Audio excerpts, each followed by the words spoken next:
Well, for this week, looks like we're going to be covering the book of Job. Yeah, this authorship and date of the book of Job. Of course, we just got done talking about the authorship and date of the book of Isaiah. So this is one of the same kind. Now, I have to admit I'm a little more sympathetic with the question regarding Isaiah, because there seems to be something at stake there, even though I think it's a misconception about predictive prophecy being up in the air. If you listen to our discussion about the authorship and date of Isaiah, I said, well, even if you have, multiple hands and post chapter 40 is written later, that doesn't eliminate predictive prophecy at all, because you got Isaiah 53. You've got other things, like in Isaiah 66, that are certainly not, fulfilled in the time of these other hands doing their work. So there seems to be something at stake there. But again, I think it's a misconception about multiple authorship when it comes to Isaiah, and we covered that last time. In this case, I got to be honest with you, I don't see anything at stake with the debate over the authorship and date of the book of Job. But since I get asked about it enough, here we are. We're going to do a topic on it. And I have some other reasons, too, that I thought this was worthwhile, but we'll get into why in a moment. Now, to jump in here, again, it's no surprise that various dates for the book of Job and proposals of authorship have been offered by scholars, and evangelical scholars or non-evangelical scholars. There are a number of possibilities. I will say that is a debate that happens away from the world of apologetics, the world of the apologist. This might sound a bit harsh, and maybe it is, but it's also true. It's very unusual to find in the world of Christian apologetics anybody actually discussing the problems with a presumed early date for the book of Job. All you ever seem to hear from apologetics folks is stuff like, "Oh, the book of Job is the earliest book in the Bible." Well, everybody says that, but nobody examines it in the world of the apologetics researcher. If you're a text person, if you're an Old Testament scholar, that nobody's even thinking about that, because those are the people who are aware of the reasons why, no, it's just really not possible that Job is the earliest book of the Bible. And so that's kind of what we're going to talk about in this episode, why that just doesn't work. And I think even more importantly, why it doesn't matter. I mean, there's just nothing that really hangs on this in terms of historicity, in terms of some point of doctrine. There's nothing at stake here. But what you do see happen is you have, again, apologists, apologetics types, operate on this assumption, and then they extrapolate from it into certain arguments they make for various things. And it really makes their position vulnerable. And so since I'm concerned about that, I don't want Christian apologetics arguments to be vulnerable. I figured, hey, we should say something here. So we're going into it. Now, I'm going to start with a sample before we get into the nuts and bolts. And this is from Hartley's commentary on Job. It's part of the New International Commentary of the Old Testament series. Just to give you a bit of a smattering here about the date and the authorship issue. And again, those two things are linked. So Hartley writes, the dates proposed by contemporary scholars fall into three periods. Early 7th century BC, that would be the 600s BC, during Hezekiah's time. Mid 6th century BC, after the fall of Jerusalem. And the 4th to 3rd century BC, the era of the Second Temple. That would be in the intertestamental or Second Temple period. The evidence cited for the last date, the latest one, again, Hartley says, includes the following. The order in the list of officials, kings, counselors, and princes in Job 3, 14, and 15 corresponds to the hierarchy of the Persian Empire. And he gives a cross-reference there, Ezra 7:28, 8:25, and Esther 1:3. Job's request that his words be inscribed in stone, outlined with lead in Job 19:23 and 24, may allude to Darius's world-famous Behistun inscription, which was produced circa 520 BC. Now, let me stop there. Right away, you have two fairly clear features of the book that have pretty direct correspondences to material that is demonstrably, unquestionably late. Okay? Back to Hartley. A 6th century date has 2 points in its favor, so he's moving back now in the various views. This was the second one he listed. 6th century date has 2 points in its favor. The Babylonian captivity, a trauma for Judah, certainly could have provided the milieu for this work, Job, on suffering. This position is strengthened by the close affinity, and he's talking textually here, the close affinity between Job and Isaiah 40 through 55, which many scholars believe was written, again at least in part, circa 550 BC. In addition, the few points of contact between Job and Jeremiah, who of course is demonstrably, exilic, or right there on the cusp of the exile, particularly Job 3:3-13, and with Jeremiah 20, verses 14 through 18, may support a 6th century date. Now, let me stop there. So what Hartley's saying is, look, there are close textual affinities between these parts of Job and material that is certainly late, and even if you don't take multiple authorship of Isaiah would be 8th century BC. That is not before Moses. That is not in the patriarchal era. So these things, regardless of your view of authorship of Isaiah, and you have to recognize Jeremiah's lateness, these are things that point to Job, in terms of lateness, not in terms of being early. But the apologetics guys never get to this kind of stuff. And there's a whole lot more, trust me. We're going to spend the episode on it. Back to Hartley. While this book, if extant at the time of the exile, would have been a source of inspiration to those who were suffering under Babylonian lordship, it is highly unlikely that it was composed to address the issue of suffering under foreign captivity, for it looks at the suffering of an innocent person, while the exile is interpreted as the nation's punishment for the gross iniquities of the preceding generation. For example, 2 Kings 22, 15 through 17. So Hartley, again, I'm breaking in here again, Hartley's saying, well, here's how it could be connected with the exile, but Hartley's telling you that he kind of doubts this because Job is an innocent person, whereas the exiles are anything but innocent. Back to Hartley. Another point against an exilic date is the unlikelihood of an author's associating either the hero or his closest companions with Edom. Okay, the unlikelihood. Because after Babylon destroyed Jerusalem, Edom apparently took over some Judean cities, thereby stirring up in Judah a deep national hatred of Edom. Now, we actually talked about this a lot in our series on Obadiah, because Obadiah has a lot to do with Edom. And so Hartley's saying, look, it wouldn't make a whole lot of sense to have Job, because he is, an Edomite, he's connected with this part of the world. It wouldn't make a lot of sense for Job, as the hero of the story, to be identified with Edom after the exile, because Edomites were hated. Okay, Edom was hated.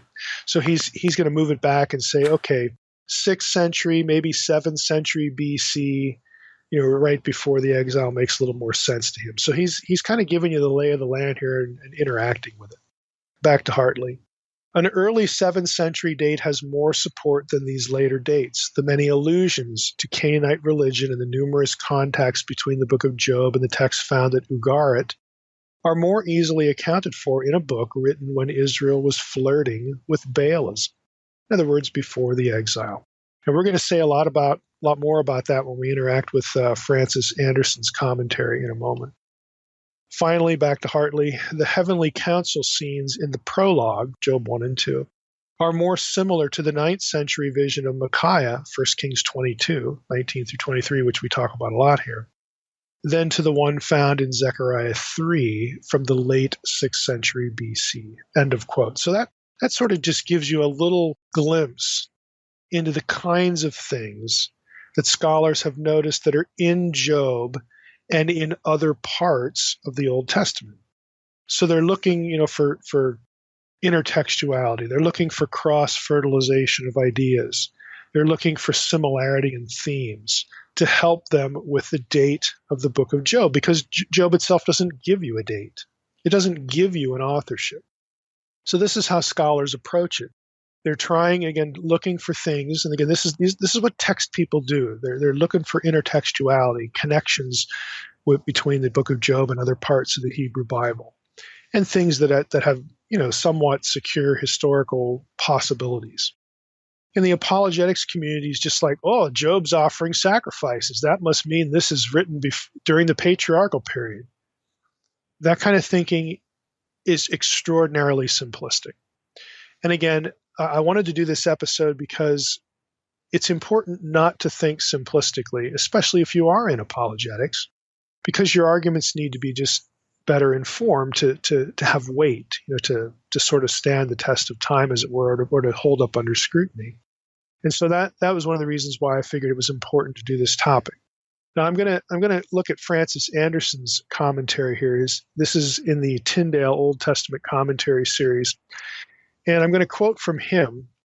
This is an extended quote, and again, this is also before we get into nuts and bolts, just to prep you for the kind of things we need to think about in this episode. So Anderson writes, this is in his introductory section, "We do not know who wrote the book of Job or when he lived, nor do we know where. If several persons were involved, we still know nothing about them. Unless the author was a professional wisdom teacher, we have no idea of his place in society. And even then, as a member of the intelligentsia, we cannot discover any institutional setting for the composition of such a work, whether the royal court, a shrine whose officers could read and had books, or later, the synagogue. A wide range of dates has been proposed, extending from the time of Moses to the Hellenistic period. The preceding discussion has already indicated how vexed this question can become." Again, this is part of his introductory section. "The options would be narrowed if we could place the language of the book in its right period in the historical development of Hebrew. On the one hand, its abundant archaisms and numerous parallels with old Canaanite literature suggest that it is early, with the age of Solomon as a real but perhaps earliest possibility. But if such features are explained as a later injection through Phoenician contacts, again, we'll be saying more about all that, then the alleged Aramaisms can be marshaled to support a late, even post-exilic date. Friedman's study of orthography has now, however, in our opinion, made any date later than the 7th century hard to uphold. Another way of tackling the date of Job is to work out where its ideas fit into the historical development of Hebrew thought. Here it is hard to find our bearings without a lot of a priori assumptions. Job does not refer to any historical events, not even those that were always in the mind of an Israelite, like the call of Abraham, the Exodus, the conquest, and the exile. The awareness of living in covenant with the Lord, who had guided his people through all this long history, is focused so intensely in the experience of one man that all the historical background becomes a shadow. Nor does Job refer to any of the familiar institutions of Israel, the monarchy, the temple, the prophets. It is quite astonishing how detached from all these matters the book is. It has been supposed that, just as Job and his friends are not Israelites, so all this national background has been deliberately suppressed by the author so as to give his work a neutral or more universal setting in the Gentile world. But his characters are not pagans. And it could be argued with equal cogency that the author has simulated the pre-Mosaic world of the patriarchs and has succeeded in concealing his own day and age by avoiding detectable anachronisms. Since the search for clues in concrete historical events or identifiable institutions fails, we are left with the more abstract theological ideas of the book, the concepts of God, sin, ethics, etc. It has been inferred from the allegedly, quote, advanced, unquote, stage of its thought that the book is late. In particular, it has been claimed that the specific way in which the book grapples with the problem of suffering was only possible after Israelite thinkers had to cope with a monumental national calamity of the scope of the exile. Hence, the claim is that the book was written during or after that period. But we have already observed that there is nothing explicit in the book to link the sufferings of Job with those of Israel as a nation. There's no hint of allegory. The questions raised in Job did not enter people's heads first with the collapse of the Judean state. As we have seen, even outside Israel, sensitive and reflective souls had been searching for an explanation of human misery from the dawn of literature. And the plight of the righteous, destitute person is an ancient and persistent theme in Israel's historical writings. That's the end of the Anderson quote. So again, all of these things from both Hartley and Anderson, these are things to think about. And again, if you're still asking yourself, why an episode on this topic then? If all of this is so inconclusive, why an episode on the topic? Well, because I've been asked about it. And B, I got to be honest with you, it's irritating to hear people, especially, again, people in apologetics, draw conclusions about theology, about science, about Israelite religion, in light of the assumption that Job is the earliest book of the Bible. That can in no way be verified. So I guess the message for me to those listening who might be in the apologetics world is just stop doing this. Just knock it off. Don't make arguments based on your assumptions about the date of Job. You don't need them. You just don't need them. And what I want to do the rest of the episode is just take the early date arguments one by one and then show how tenuous and therefore weak the oldest book in the Bible idea for Job really is. Now, I'm going to be reading a lot from Anderson's commentary, his introductory section, and I'm doing it for one reason, and that is to show that all of this material is just a commentary away. And frankly, that the Tyndale Old Testament commentary set is an old one. It's a standard set in evangelical circles. I mean, it was around when I was in high school. And all of this is just a commentary away. So let's just use resources instead of making unsubstantiated claims about a book. Let's just do a little reading. Okay, it's not hard.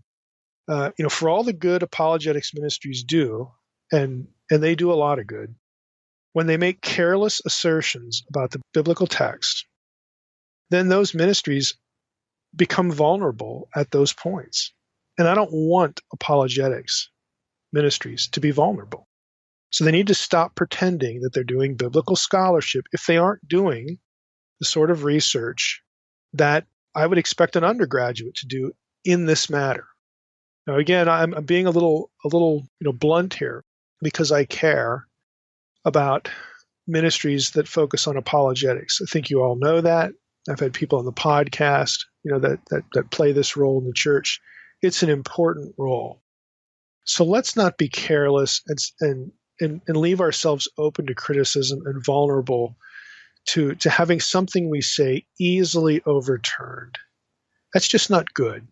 It's not good, again, for what we're trying to accomplish here. So let's take them one by one. Again, all of this is a commentary away, which is why I'm going to use Anderson a lot. So the first argument that Job is the oldest book in the Bible is it bears the marks of the patriarchal era, which would be before Moses, okay? So early dates are presupposed. This kind of pre-Mosaic thing, this earliest date idea is presupposed because Job ignores major events in Israel's history, like the Exodus, doesn't say anything about that, doesn't say anything about giving of the law, doesn't say anything about the law itself, doesn't say anything about the Sabbath or circumcision, any of that stuff. And he also offers sacrifices like the patriarchs did. And, if you drill down a little bit more in the book, like if you maybe used an interlinear or something like that, you'd find out that there are a lot of archaic names for God in Job. These are El names as opposed to the divine name, Yahweh. So this is, people look at this and say, oh, yeah, this is the earliest book in the Bible. Look at this stuff. Well, the logic just is not sound. Okay, people in an era before there was a temple, for instance, biblical persons in the era before there was a temple, they offered sacrifice legitimately. Gideon, Judges 6, Samson's dad, Manoah, in Judges 13. The, quote, people of Israel do it in Judges 20, Judges 21. So the fact that you have people offering sacrifice doesn't give you a date at all. I mean, people conveniently forget that, look at the logic from another perspective. Job doesn't mention the temple, so is Job post-exilic? He should be talking about the temple if the temple existed, so Job must be post-exilic. I mean, this kind of logic based upon what isn't in the text is not sound. Okay, this is not a good way to approach the issue. The name of Yahweh, okay, the divine name, not the archaic El names. Guess what? The name of Yahweh does appear in the book 32 times. So the names are not an indicator of the date. Esther doesn't use the divine name or mention the law or circumcision or the Sabbath. Okay, does that mean Esther is the oldest book in the Bible? No, of course. And people would say, well, of course, the absence of those things in Esther is expected.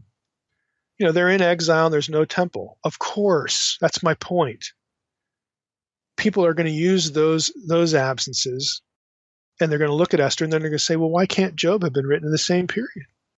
Just with the more ancient setting created for the sake of the story. These are all very late features, so it's just as easy if you're arguing on the basis of absence to put the book somewhere else. Again, this reasoning is not sound. And even more than that, think about the point of analogy in the early date assumption, the patriarchal era. They're doing offering sacrifices. It doesn't talk about this stuff. Must be the patriarchal era. Must be before Moses. Well, here's the first question. Hey, the patriarchal stories, when were they written? Were they written before Moses? Well, of course not. They're in Genesis. They're part of the Torah. They're part of the law of Moses. So why would other material that bears some similarities to the patriarchal era, why would they have to be written before Moses when the patriarchal stories themselves can't possibly have been written before Moses? I mean, if you take Mosaic authorship of the Pentateuch, they're written by Moses. They're not written before Moses. So the assumption, here's the real problem. This assumption confuses the time of composition with the setting given in the story. Those are two different things. The same assumption, would mean, again, that anything in the law of Moses prior to Sinai's law giving was pre-Mosaic. Well, again, that's absurd because it's all coming from the law of Moses, which if you believe that Moses wrote, obviously can't possibly have been written before he wrote it. You get the logical disconnect here. So this whole approach, again, there's a transparent illogic to trying to argue something on the basis of what isn't in the text. Okay, that's item number one. But another way that the oldest book in the Bible idea is people try to support it. Number two would be, well, there's similarities with ancient Near Eastern literature.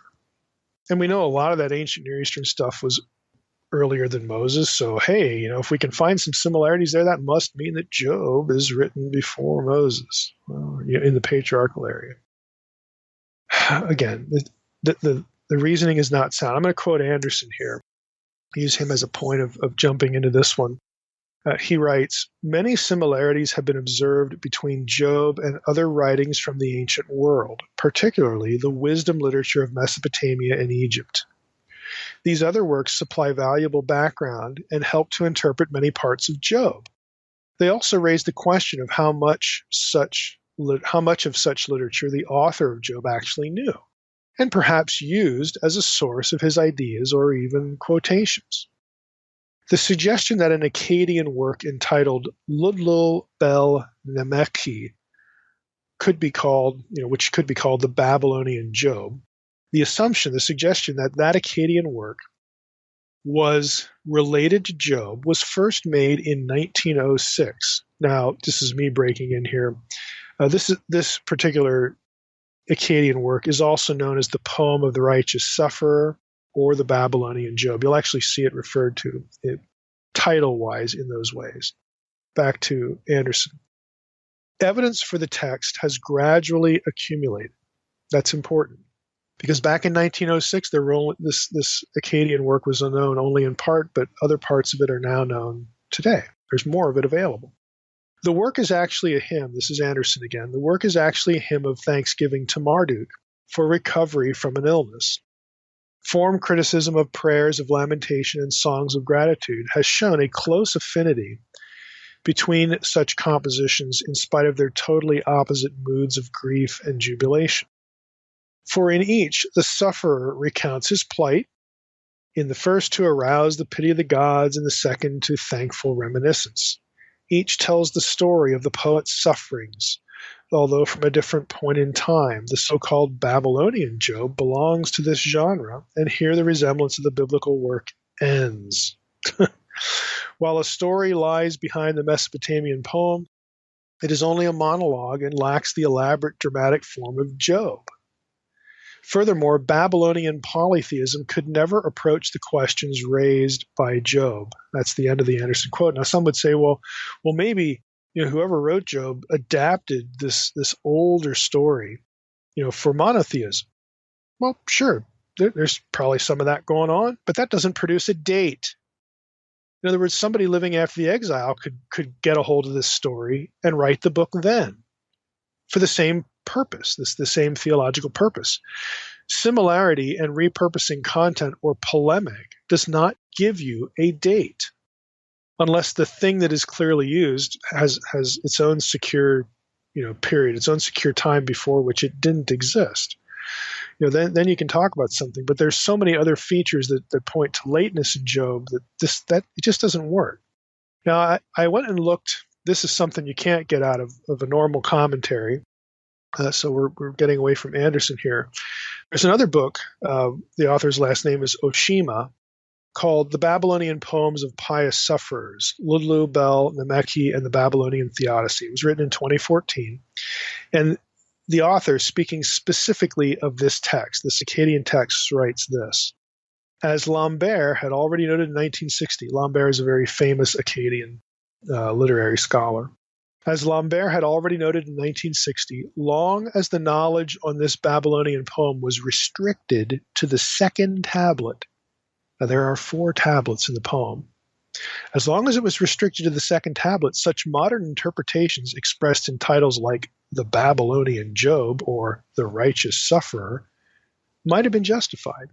However, as more portions of the text have been recovered, it has become quite evident that, on the whole, the basic schemes of the Book of Job and Ludlu, Bel, Nemeki are quite different. End of quote. That's page 4 of Oshima's book, specifically on these texts. Now you say, well, okay, maybe that one's not a good candidate. There's an older parallel from Sumerian. And people have tried to argue, again, Job was the earliest book because of these touch points with these earlier texts. Anderson, back to him again. He comments on this one. An even older work from Mesopotamia is a Sumerian poem which attains more narrative development. So I'll break in here again. So part of the problem with the first text was that it wasn't a story. It was just sort of a lament. Okay, and Job has more story, more narrative elements here. So back to Anderson. Anderson says, hey, there's this work from Mesopotamia that has more of that, looks a little bit more like Job in terms of narrative inclusion. Samuel Noah Kramer has called this work the first Job. It is, however, not a story or a dialogue, but an edifying tract intended to encourage a person in affliction to keep on glorifying his personal God, a minor deity, and by bitter wailing, whose volume should be increased by the assistance of his friends and the hiring of professionals, to move the God to pity. The point is made by citing a specific case, and here there is some resemblance to Job's experience, including the happy ending. There are also similar expressions of misery, but these are quite conventional. While the Sumerian poem shares with Job a tragic sense of the burden of sin, the justice of the gods is never questioned. It is not even assumed. All a man can do is weep. The simplistic advice of the Sumerian sage is just like the discreditable theology of Job's friends. While there can be no question of direct influence from a work more than 1,000 years older than Job, so Anderson's saying that's not that's not in the picture. The Sumerian poem shows how ancient is the theory that guilty man's only hope is to move God to compassion. And he says elsewhere, so far as the form of Job is concerned, its prominent dialogue invites comparison with the extensive contest literature of the ancient Near East. This gives a clue as to how the debate works. It does not proceed by closely woven dialectic to confute an opponent by irresistible logic. It is intended, rather, to impress an audience by brilliant rhetoric. A well-known example, and I'm going to break in here, all of the examples he gives are late, of this. A well-known example is the insertion into First Esdras of the elocution contest between 3 courtiers of King Darius. Another is the submission to Absalom of the contradictory advice of Ahithophel and Hushai. These situations make clear the role of Elihu, the later and later of Yahweh, as adjudicator in the debate between Job and his 3 friends. And I'm going to stop there. What he's getting at here is Job has lots of dialogues. These other Akkadian and Sumerian texts don't have dialogues. So there's similarity between them when it comes to the problem of suffering, and your only hope is that the gods relent or God relents or something like that. But you notice, even if you go back to Job and you compare it to that other Sumerian work, it's not about suffering extending from sin because Job is blameless. So even that's a disconnect. So you've got conceptual disconnects. You've got content disconnects. You've got structural disconnects. Dialogue is a big example of that, and the lack of narrative in the other one. So again, if we're saying, and again, proponents of the old view will say, well, that Job is using some of these texts or interacting with them. What Anderson's saying is, look, the problem with suffering goes back to the beginning of humanity, beginning of literature. You don't need a specific parallel to have a person write about suffering and appealing to a higher being or a higher power for help. That's all over the place from the beginning of literature. So number one, you don't need a specific polemic to be in view here. And if you're going to make one of these texts the candidate that the biblical writer is responding to and interacting with, he's just missing a lot of material. And structurally, the texts are just not the same. I mean, they're really not even close. The only thing that makes them close, or even candidates, is the concept of suffering and the appeal, again, to God or the gods to make it right. But that's like ubiquitous. That's just all over the place.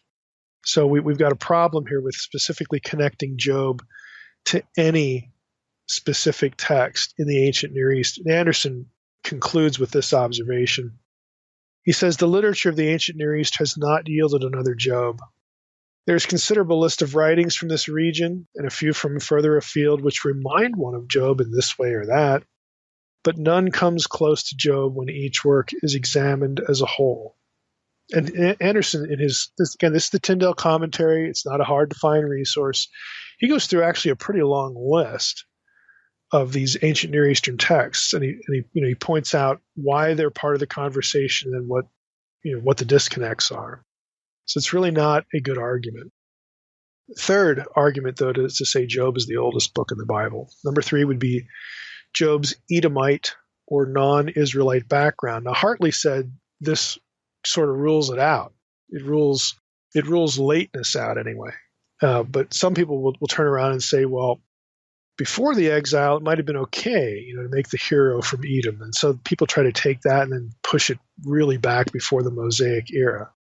Anderson, he says, whether the land of Uz is located in the north or in the south, Job's homeland is somewhere to the east of Israel proper.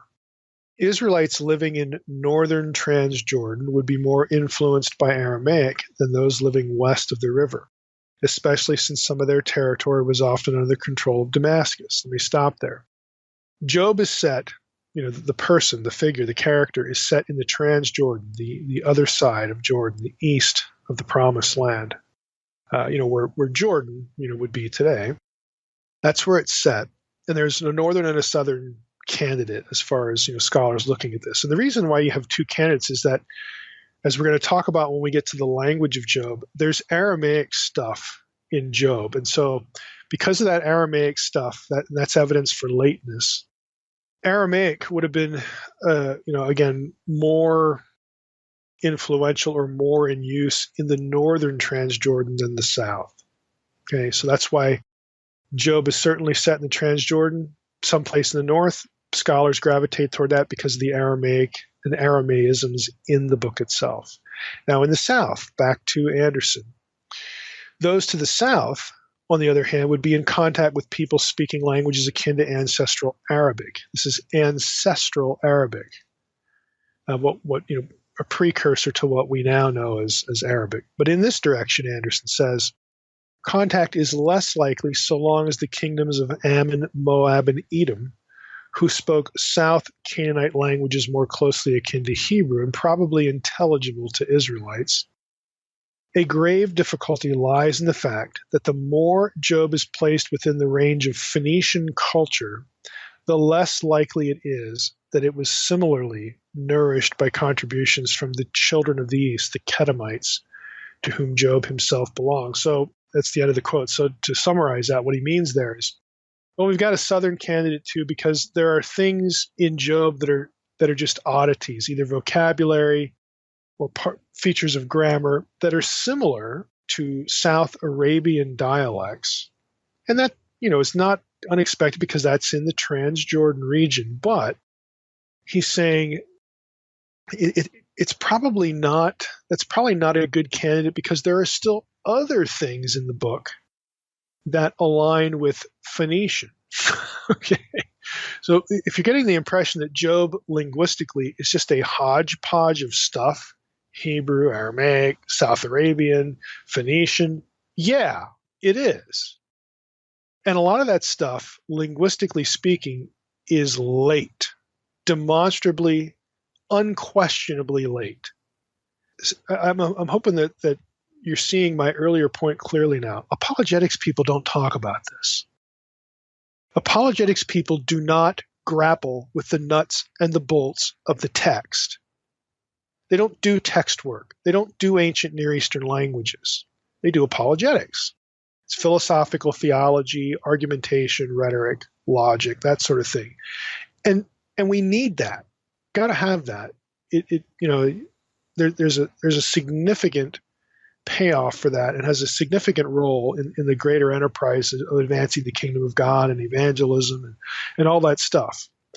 But again, I'm going to just adopt here for those of you who are football fans, I'm going to adopt the Bill Belichick approach to this. Just do your job. Okay, if you're a text guy, do your job. Okay, I'm a text guy, so that's what I care about. I try to be data driven when it's textual stuff. Now, since I love theology and I was sort of weaned and raised on theology, I have a mind to take the nuts and bolts text stuff and use those data to do theology. But the reverse doesn't happen, because if you're an apologetics or a systematic theology guy, you don't take ancient Near Eastern languages in grad school or seminary. You might get a year of Hebrew and you might get a year of Greek. Okay, you're not taking Aramaic, you're not taking Phoenician, you're not taking Egyptian, you're not taking Akkadian. You don't do that stuff. And so it's really not possible to work in the other direction. And that's fine because the kingdom needs all of us. It needs the text geeks. It needs the systematic people, the philosophers, the people who gravitate on large logical argumentation. It's all important. So I say that again, let's just do our job. Let's not pretend we're doing somebody else's job. Let's do our job. And my concern here, you think it might be getting a little overblown. It probably is. But I want to reinforce why we're even doing the topic is it really bugs me when I see apologetics books make arguments like Job is the oldest book in the Bible, and then use that to argue an important point somewhere down the line, maybe about the nature of Scripture or science or something like that. It really bothers me because I know I could blow that to bits in 3 minutes. And if I can blow it to bits, somebody who's hostile to the Bible can blow it to bits too, and will do that and love it. Okay, and then they'll use it to undermine that ministry, that person's work, unjustly overall. But here, yeah, that guy's wrong. What else is he wrong about? See, I just don't like that because in my Christian life, growing up as a new believer, I read apologetics books. they were important to me. They were valuable. That stuff's important. It really is important for new believers, especially, to realize that none of the stuff that they're going to run into that is critical of Scripture, that makes Scripture the butt of jokes, that seeks to destroy it. None of those questions, none of those issues are new. They've all been brought up before. And really smart people on the other side, with a high view of Scripture, have thought very deeply about those things. And they do have answers. And the best of them know where to find data from the text geeks to help them make their argument. That's important to know. It's important to tell people that there is this material out there, that Bible believers or people with a high view of Scripture are not going to be flabbergasted by this YouTube video like they have no answer for it. They've probably got 100, pieces of published research that could address that, or 1,000 in some cases. People need to know that, and that's what apologetics folks do. They direct people to data. They show the inconsistencies of thinking. They show the importance of coherent thought. That's their strength, and it's very essential. So it troubles me when they weaken their own status. They take away from the job that they have to do by just doing poor research in some other area. That irritates me, because I was the beneficiary at one point in my life of apologetics kind of stuff, and I know how important it is. Let's get back. That's my little hobby horse for the day, I guess. Back to Anderson here. Anderson says, the idea that Job has an Edomite background is as old as the Septuagint, which equates Job with Jobab, the king of Edom. Genesis 36:33. Again, that is not gospel truth.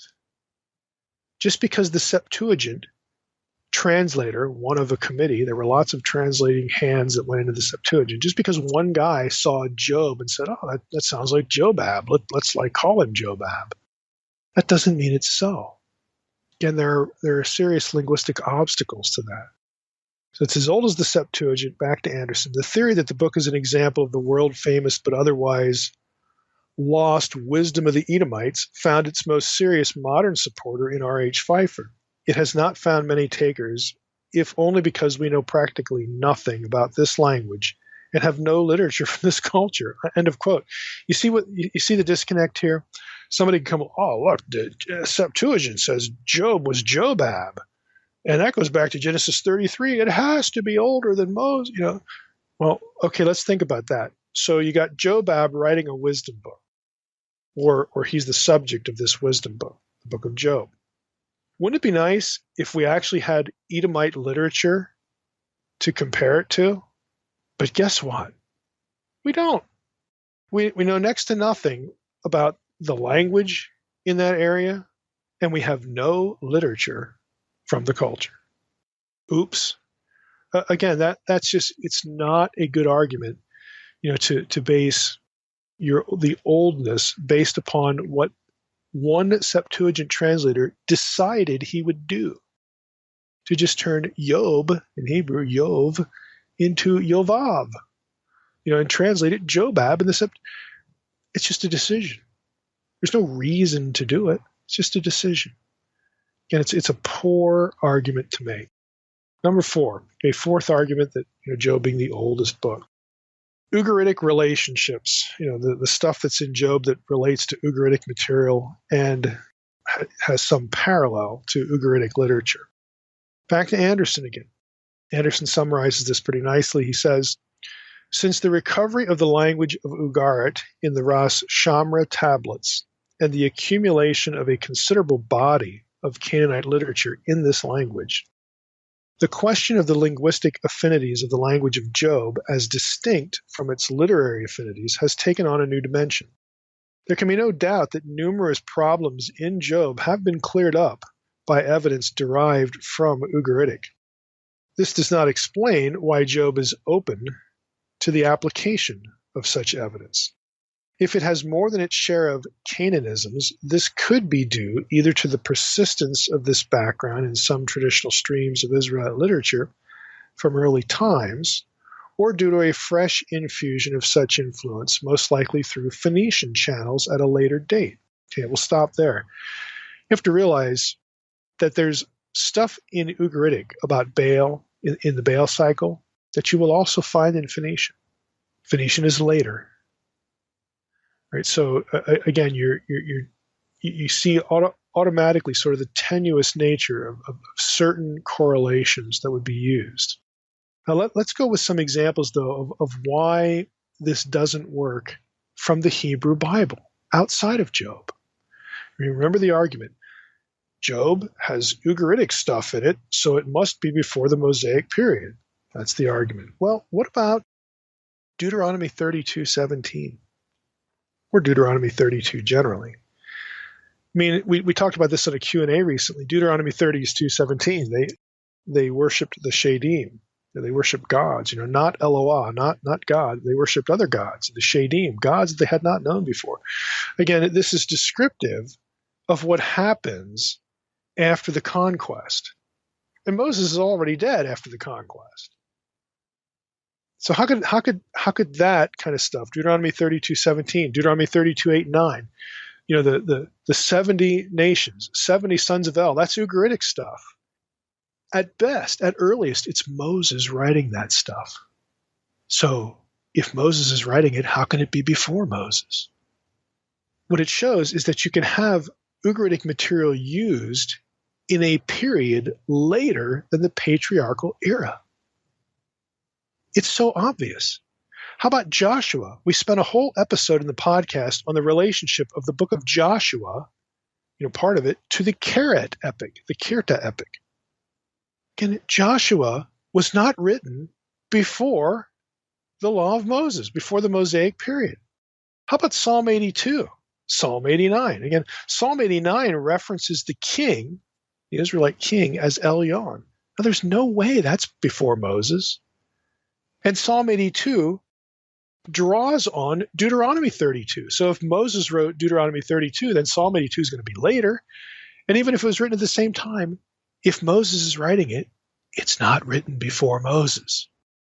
How about Psalm 74, Leviathan? Again, I've mentioned many times this comes right out of Baal cycle material. Leviathan, Litanu. There's no way that Psalm 74 is pre-Mosaic. Why? Because it references the Exodus and the journey through the wilderness.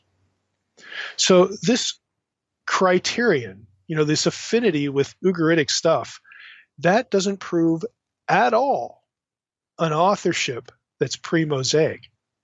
In fact, you can demonstrate that there are texts in the Hebrew Bible with clear affinities, clear relationships to Ugaritic language, Ugaritic terms, scenes in Ugaritic literature that are demonstrably Mosaic at earliest and post-Mosaic. So this assumed argument is just dead on arrival. It just is. Fifth one. Let's get into the language issues, the language of the book. Back to Anderson. The language in which Job is written presents many peculiarities. These have baffled scholars who have attempted to account for them in several quite different ways. There are four main kinds of theory.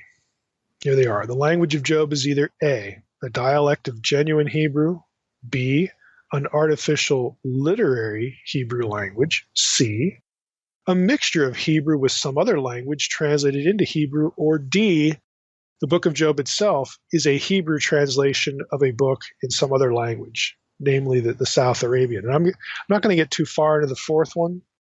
That's pretty esoteric, and Anderson goes on to sort of poo-poo that one. But let's talk about what's actually there and why it's difficult. Back to Anderson. If the book is Hebrew, it varies considerably from the standard of the language which dominates most of the Old Testament. The prestige of David's court established the dialect of Jerusalem under the United Monarchy as a norm which controlled Israelite literature until the time of the exile. Let me stop there. Do you realize that even in the Hebrew Bible, there's a southern Hebrew dialect and there's a northern dialect?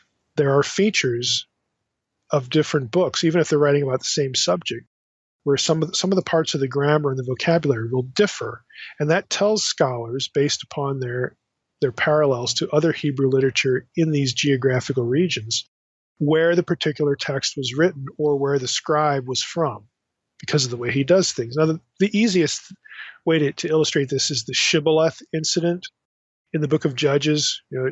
Can you say shibboleth? No, it's sibboleth. Well, you're dog meat now. It's a dialectical difference in the pronunciation of a particular term that distinguished where a person was from. And in that case, the wrong answer meant you were going to die. Historically, this is just the case, and linguistically, this is the case. There are different dialectical issues going on in the Hebrew of the biblical period. So back to Anderson. Quite apart from the high incidence of unusual words, the book of Job has about 100 words not found anywhere else. Job deviates from the vocabulary of standard Hebrew in the area of ordinary words, and also in grammar, particularly morphology. That's word formation. To pinpoint the language of Job as a sample of a distinct dialect of Hebrew has a bearing on the date and location of the book, but until more specimens are found, we cannot say when or where such a dialect might have been in use. In a general way, of course, most Hebrew poetry stands squarely on the foundation of the old Canaanite tradition, and here Job is no exception. Indeed, Job has more than its share of affinities with what little survives of this older literature. The numerous Canaanisms in Job would be genuine, or could be genuine, either genuinely ancient or genuine survivals of ancient forms at a later day, although some might be due to later cultural contact with the Phoenicians. The tendency of the text to preserve primitive spellings is quite marked. This leads to an earlier date for its origin and supports the authenticity of its archaisms. But the antique flavor, in other words, the old patriarchal setting, if we can use that term, could be cultivated, could be deliberate, could be intentional on the part of the writer. A footnote here in Anderson's book, he has a footnote at this point where he says the antique flavor could be cultivated.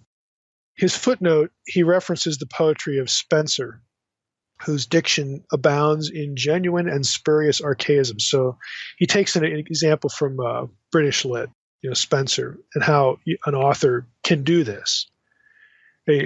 English, of course, has evolved over a long time. You have Old English, Middle English, so on and so forth. And Spenser was a guy who would intentionally use older forms of words in his poetry to create the appearance of antiquity for the document. So that's Anderson's footnote there, that writers do this. Back to Anderson. This flavoring could be the reason why such effects are not consistently secured. Let me just stop there.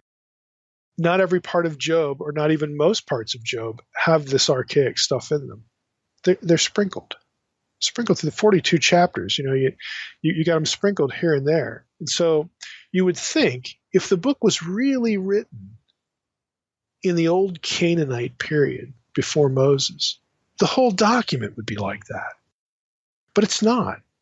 They're little sprinklings, little things here and there. And so scholars look at that and say, maybe somebody is just familiar with that literature and is either sprinkling it in deliberately to create the appearance of an older era, or maybe again using referencing an Ugaritic text wants to create the linkage, make it a little more transparent, and so he's doing it the older linguistic stuff for that reason. So a real literate reader would know where he's getting his information from, but he's still late as an author.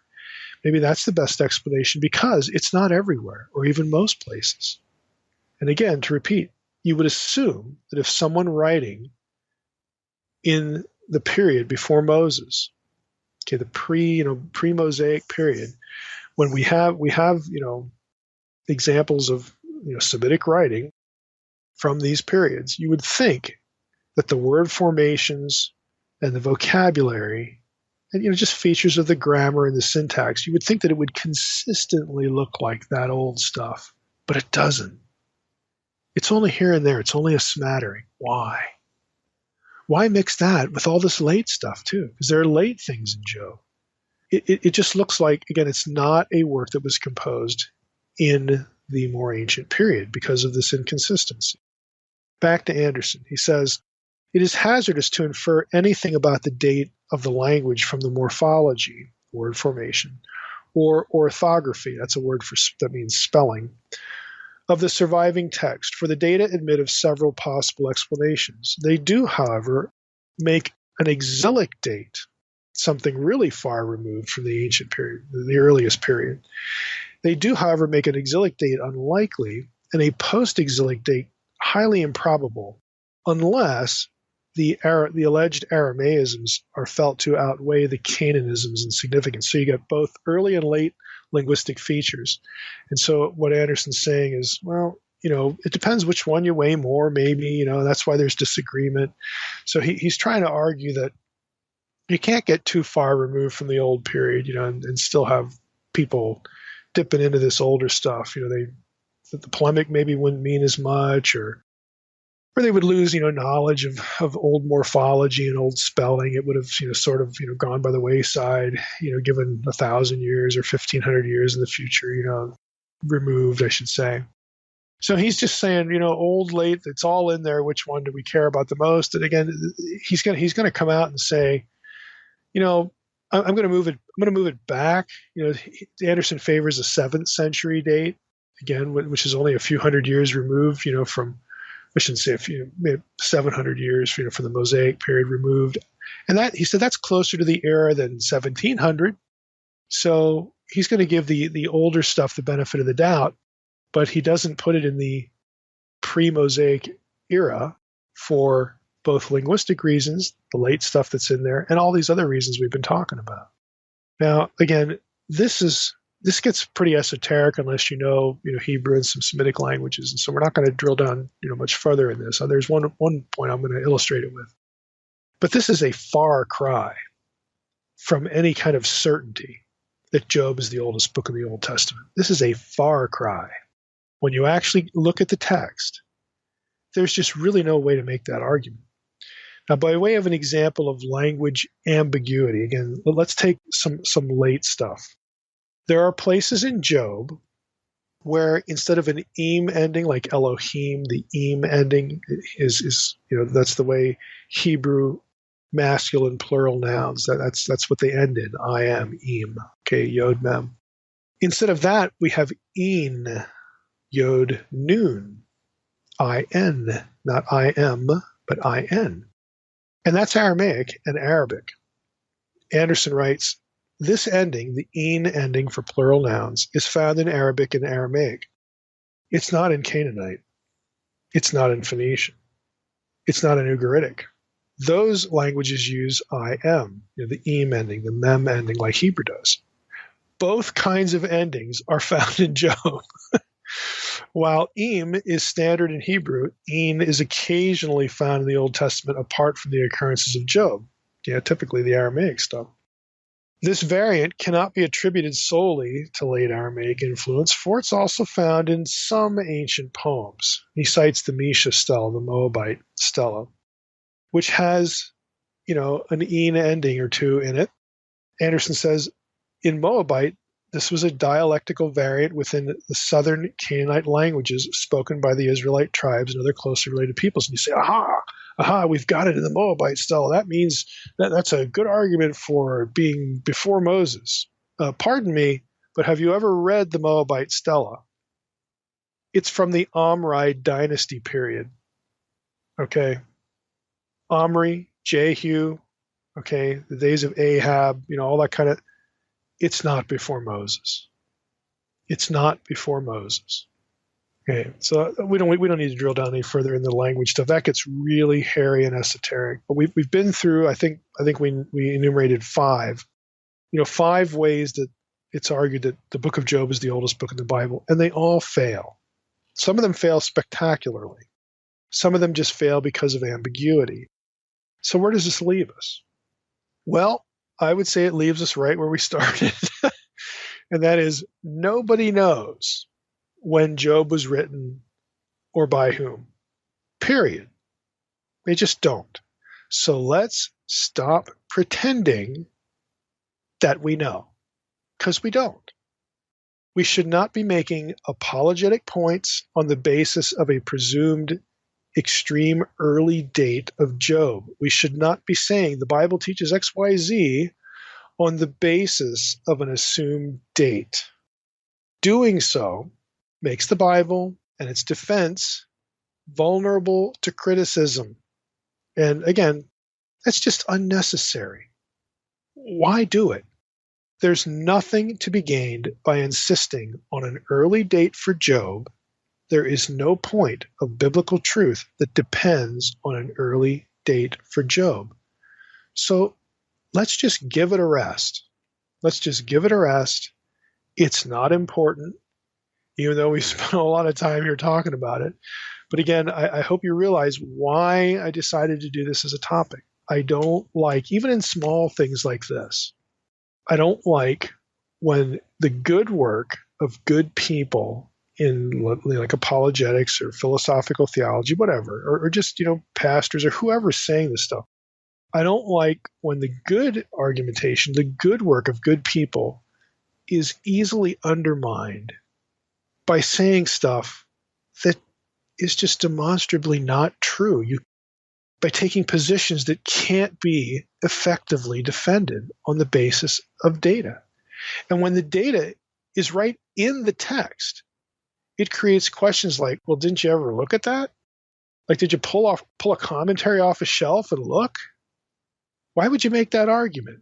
How can I trust the rest of your research? Now, that's an overblown conclusion to draw, but I can tell you right now that there will be people in the militant atheist crowd or whatever axe they want to grind, when they can undermine an argument by your favorite apologist over here in just a couple minutes, they're going to use that to call into question that person's research ability, that person's acumen for giving you real data and thinking well about data. There's just no point to allowing that to happen. And so when it comes to the authorship and date of the book of Job, just nestle up to the ambiguity. It doesn't matter. All right, Mike, there you go. It doesn't matter. That could be it does not matter. My motto about everything. It doesn't matter. We spent a lot of time on something that doesn't matter. Here we go. There you go. Well, I'll kick myself in the pants later on.